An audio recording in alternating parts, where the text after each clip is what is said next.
MS Dhoni और रविंद्र जडेजा की तूफानी बल्लेबाजी के बाद KL राहुल की क्लासिक बल्लेबाजी के दम पर लखनऊ सुपर जायंट्स ने चेन्नई सुपर किंग्स को हराकर रच दिया इतिहास। नमस्कार दोस्तों, स्वागत है आपका एक बार फिर हमारे चैनल क्रिकेट स्टार में। दोस्तों, आप भी चेन्नई सुपर किंग्स की तरफ से महेंद्र सिंह धोनी की दमदार बल्लेबाजी को देखकर खुश हैं तो इस वीडियो को लाइक जरूर करें। तो दोस्तों, चेन्नई सुपर किंग्स और लखनऊ सुपर जायंट्स के बीच हुए IPL 2024 के एक और बेहद ही शानदार मुकाबले में पहले महेंद्र सिंह धोनी की दमदार बल्लेबाजी देखने को मिली, तो इसके बाद KL राहुल के भी शानदार बल्लेबाजी देखने को मिली, जिसके दम पर लखनऊ सुपर जायंट्स की टीम ने शानदार जीत दर्ज कर ली। तो दोस्तों, हम आपको इस बेहद ही शानदार मुकाबले का पूरा हाईलाइट तो इस वीडियो में बता रहे हैं, लेकिन दोस्तों उससे पहले आप महेंद्र सिंह धोनी की आज की दमदार बल्लेबाजी को 10 में से कितने अंक देंगे आप हमें कमेंट में ज़रूर बताएं, और साथ में यह भी बताएं क्या महेंद्र सिंह धोनी को ऊपर बल्लेबाजी करनी चाहिए, यस या नो में आप हमें अपनी राय जरूर दें। तो चलिए दोस्तों, जानते हैं इस बेहद ही शानदार मुकाबले का पूरा हाईलाइट शुरुआत से ही। तो दोस्तों, आज के इस मुकाबले में सिक्का उछाला KL राहुल ने और कीरा भी उन्हीं के पक्ष में। उन्होंने टॉस जीतकर पहले गेंदबाजी का फैसला किया तो चेन्नई सुपर किंग्स को बल्लेबाजी के लिए आमंत्रित किया।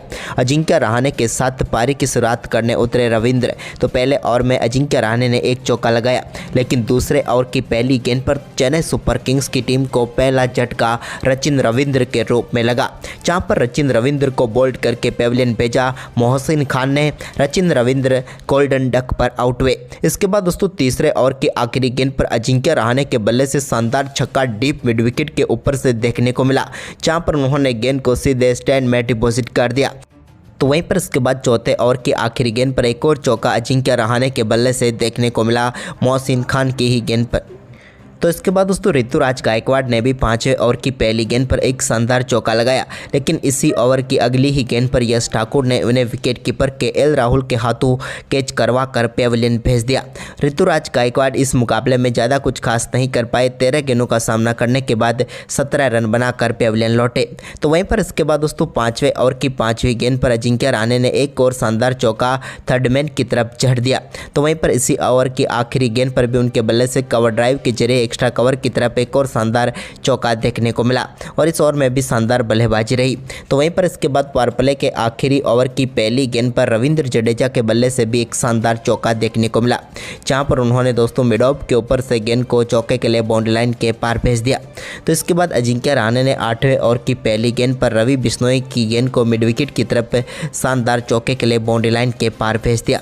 तो वहीं पर इसके बाद शानदार बल्लेबाजी जारी थी अजिंक्य रहाणे की, लेकिन इसी बीच 9वें ओवर की पहली गेंद पर कुणाल पांड्या ने अजिंक्य रहाणे को बोल्ड करके पेविलियन भेज दिया।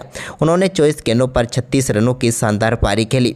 तो वहीं पर इसके बाद दोस्तों, रविंद्र जडेजा ने शानदार तरीके से 10वें ओवर की चौथी गेंद पर एक बार फिर से गेंद को चौके के लिए बाउंड्री लाइन के पार भेज दिया। यह भी उनके बल्ले से निकला हुआ एक और कमाल का चौका था। इसके बाद उन्होंने शानदार परफॉर्मेंस जारी रखा और एक और शानदार शॉट उन्होंने रवि बिश्नोई की गेंद पर भी खेला, और गेंद को इस बार मिड विकेट की तरफ चौके के लिए बाउंड्री लाइन के पार भेजने में वो कामयाब हुए एक शानदार स्वीप शॉट के जरिए। तो वहीं पर इसके बाद 12वें ओवर की पहली गेंद पर मार्कस स्टोइनिस ने शिवम दुबे को पेविलियन भेज दिया KL राहुल के हाथों कैच कराकर। इस मुकाबले में शिवम दुबे 8 गेंदों का सामना करने के बाद सिर्फ 3 रन बनाकर पेविलियन लौटे। तो वहीं पर इसके बाद 13वें ओवर की दूसरी गेंद पर कुणाल पांड्या ने समीर रिजवी को भी पेविलियन भेज दिया, स्टंपिंग करवा कर KL राहुल के हाथों। समीर रिजवी इम्पैक्ट प्लेयर के तौर पर आए थे, लेकिन 5 गेंदों पर 1 रन बनाकर चलते बने। तो वहीं पर इसके बाद दोस्तों, यहाँ पर शानदार बल्लेबाजी करते हुए रविंद्र जडेजा ने एक शानदार छक्का सामने की तरफ जड़ा 17वें ओवर की तीसरी गेंद पर, और इस कमाल के छक्के के साथ ही उन्होंने शानदार बल्लेबाजी करते हुए अपना बेहतरीन अर्धशतक मात्र 32 गेंदों पर पूरा कर लिया। कमाल की बल्लेबाजी रही रविंद्र जडेजा की। इसके बाद दोस्तों, यहाँ पर 18वां ओवर डालने आए रवि बिश्नोई के ओवर की दूसरी गेंद पर शानदार छक्का मोइन अली के बल्ले से डीप स्क्वायर लेग के ऊपर से देखने को मिला। तो वहीं पर इसकी अगली ही गेंद को एक बार फिर से वहीं का शॉट खेला, स्लॉग स्वीप के जरिए एक बार फिर से गेंद को छक्के के लिए स्टैंड में डिपॉजिट करके बैक टू बैक 2 छक्के उन्होंने जड़ दिए। अब दबाव पूरी तरीके से रवि बिश्नोई पर आ चुका था, लेकिन तभी दोस्तों ओवर की चौथी गेंद पर भी एक और छक्का लॉन्ग ऑफ के ऊपर से जड़कर छक्कों की हैट्रिक मोइन अली ने पूरी कर डाली। लेकिन इसके बाद वो ओवर ओवर की 5वीं गेंद पर भी एक और बड़ा शॉट खेलना चाहते थे, लेकिन इस बार डीप मिड विकेट पर उनका कैच पकड़ लिया आयुष बदौनी ने। लेकिन मोइन अली तो 20 गेंदों पर 30 रन बनाकर पवेलियन लौटे, लेकिन उनके आउट होने के साथ ही मैदान पर उतरे महेंद्र सिंह धोनी, जिनका सबको इंतजार था। महेंद्र सिंह धोनी का सामना हुआ 19वें ओवर में मोहसिन खान से, जहां पर उनकी पहली गेंद पर महेंद्र सिंह धोनी ने एक्स्ट्रा कवर के ऊपर से गेंद को शानदार तरीके से चौके के लिए बाउंड्री लाइन के पार भेज दिया। तो वहीं पर इसकी अगली ही गेंद पर उन्होंने कमाल का शॉट खेलते हुए स्कूप शॉट के जरिए एक शानदार छक्का जड़ दिया। महेंद्र सिंह धोनी के बल्ले से शायद ही कभी स्कूप शॉट देखने को मिला हो, जहां पर उन्होंने गेंद को शानदार तरीके से छक्के के लिए बाउंड्री लाइन के पार भेजा। इसके बाद 20वें ओवर की तीसरी गेंद पर भी एक और छक्का उनके बल्ले से देखने को मिला और इस बार गेंद को उन्होंने मिड विकेट के ऊपर से 101 मीटर दूर स्टैंड में डिपॉजिट कर दिया। तो वहीं पर इसके बाद दोस्तों ओवर की चौथी गेंद पर एक बार फिर से उनके बल्ले से शानदार शॉट देखने को मिला और शॉट थर्डमैन की तरफ इस बार गेंद को चौके के लिए बाउंड्री लाइन के पार भेज दिया। जबकि दोस्तों ओवर की आखिरी गेंद पर भी महेंद्र सिंह धोनी ने एक बार फिर से बैकवर्ड पॉइंट की तरफ शॉट खेला और गेंद को चौके के लिए बाउंड्री लाइन के पार भेजकर मात्र 9 गेंदों पर 28 रनों की दमदार पारी खेली और चेन्नई सुपर किंग्स के स्कोर को 176 रनों तक पहुंचा दिया। वहीं पर इस लक्ष्य का पीछा करने उतरे लखनऊ सुपर जायंट्स की तरफ से केएल राहुल के साथ क्विंटन डी कॉक पारी की शुरुआत करने उतरे। तो दोस्तों दूसरे ओवर की दूसरी गेंद पर एक बेहतरीन चौका बैकवर्ड स्क्वायर लेग की तरफ चढ़ दिया क्विंटन डी कॉक ने। तो वहीं पर इसके बाद केएल राहुल ने भी तीसरे ओवर की पहली गेंद पर मिड विकेट की तरफ एक और शानदार चौका जड़ा। तो वहीं पर इसी ओवर की 5वीं गेंद पर भी उनके बल्ले से एक और शानदार शॉट देखने को मिला और इस बार लॉन्ग ऑन के ऊपर से उन्होंने गेंद को सीधे 6 रनों के लिए स्टैंड में बाउंड्री लाइन के पार भेज दिया। तो वहीं पर इसके बाद चौथे ओवर की दूसरी गेंद पर भी केएल राहुल ने एक और शानदार स्ट्रेट शॉट खेला और मुस्तफिजुर की गेंद को चौके के लिए बाउंड्री लाइन के पार भेज दिया। यह भी एक बेहतरीन शॉट था। इसके बाद 5वां ओवर डालने आए तुषार देशपांडे के ओवर में भी केएल राहुल के बल्ले से एक और शानदार चौका देखने को मिला।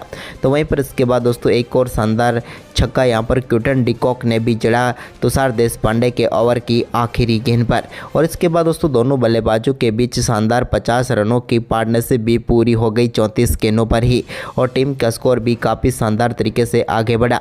इसके बाद केएल राहुल ने एक और शानदार छक्का यहां पर पथिराना की गेंद पर अपर कट के जरिए जड़ दिया। तो वहीं पर टीम ने बगैर कोई विकेट गंवाए 9 ओवर में 84 रन बना लिए और मुकाबले को पूरी तरीके से अपनी पकड़ में बनाना शुरू कर दिया लखनऊ सुपर जायंट्स ने। वहीं पर इसके बाद दोस्तों 11वें ओवर की दूसरी गेंद पर एक और शानदार चौका क्विंटन डी कॉक के बल्ले से भी देखने को मिला रविंद्र जडेजा की गेंद पर। तो वहीं पर इसके बाद 11वें ओवर की ही चौथी गेंद पर एक और शानदार चौके के साथ अपना बेहतरीन अर्धशतक केएल राहुल ने पूरा कर लिया मात्र 31 गेंदों पर और टीम को यहां पर धीरे धीरे जीत की तरफ लेकर आगे जाने लगे। तो वहीं पर 11वें ओवर की 5वीं गेंद पर भी एक और चौका यहां पर रविंद्र जडेजा की गेंद पर ही लगाने में वो कामयाब हुए और इस बार भी गेंद को कट के जरिए चौके के लिए बाउंड्री लाइन के पार भेजा। इसके बाद केएल राहुल ने दमदार परफॉर्मेंस जारी रखा और मुस्तफिजुर के ओवर में एक और शानदार चौका उन्होंने जड़ दिया। इस बार भी गेंद को उन्होंने चौके के लिए बाउंड्री लाइन के पार भेज दिया। तो वहीं पर दोस्तों इसके बाद क्विंटन डी कॉक के बल्ले से भी एक और शानदार शॉट देखने को मिला और इसी के साथ उन्होंने भी शानदार बल्लेबाजी करते हुए 41 गेंदों पर अपना अर्धशतक पूरा कर लिया। शानदार बल्लेबाजी रही आज क्विंटन डी कॉक की भी, लेकिन अर्धशतक के बाद वो 15वें ओवर की आखिरी गेंद पर एक और अपर कट शॉट खेलना चाहते थे, लेकिन इस बार गेंद सीधे महेंद्र सिंह धोनी के हाथों में गई और चेन्नई को पहली सफलता मिली। क्विंटन डी कॉक 43 गेंदों पर 54 रनों की पारी खेलकर पवेलियन लौटे। इसके बाद दोस्तों यहाँ पर 16वें ओवर की चौथी गेंद पर पथिराना की गेंद को सीधे शॉट के जरिए 6 रनों के लिए लॉन्ग ऑन के ऊपर से बाउंड्री लाइन के पार भेज दिया निकोलस पूरन ने और अब टीम को आखिरी 4 ओवर में 31 रन चाहिए थे जीत के लिए।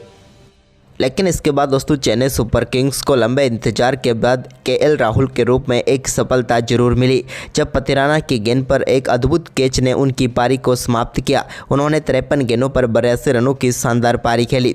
इसके बाद दोस्तों निकोलस पूरन के बल्ले से एक और शानदार चौका यहां पर देखने को मिला तुषार देशपांडे के ओवर में। तो इसके बाद मार्कस स्टोइनिस ने भी शानदार परफॉर्मेंस करते हुए गेंद को बाउंड्री लाइन के पार भेजा 19वें ओवर की दूसरी गेंद पर और एक और शानदार चौका डीप कवर की तरफ जड़ दिया। इसके बाद दोस्तों 19वें ओवर की आखिरी गेंद पर ही निकोलस पूरन के बल्ले से निकले चौके के साथ ही इस मुकाबले में लखनऊ सुपर जायंट्स की टीम ने शानदार परफॉर्मेंस करते हुए 19 ओवर में ही 180 रन बनाकर 8 विकेट से शानदार जीत दर्ज कर ली। तो दोस्तों आपको ये मुकाबला कैसा लगा और कैसे रही आज की महेंद्र सिंह धोनी की बल्लेबाजी, आप हमें कमेंट में अपनी राय जरूर दें और इस वीडियो को अपने दोस्तों के साथ ज़्यादा से ज़्यादा शेयर करें। धन्यवाद।